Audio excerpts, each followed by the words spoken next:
একটি ছোট্ট গরিব কুকুরছানা টফি রাস্তার এক কোণে বসে একটি ভাঙা একতারা দিয়ে সুর তোলার চেষ্টা করছে।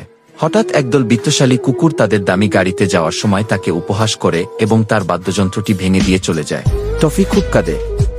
টফি দমে যায় না।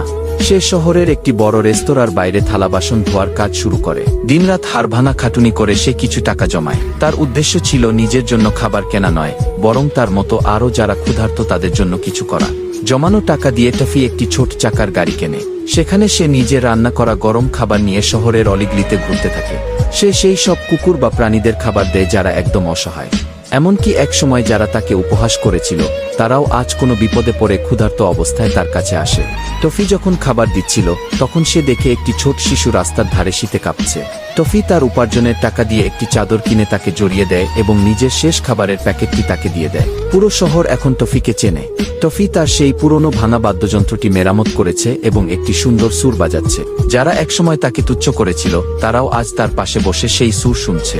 গল্পটি ভালো লাগলে আশা করি লাইক দিবেন এবং চ্যানেলটি সাবস্ক্রাইব করে দিবেন। ধন্যবাদ।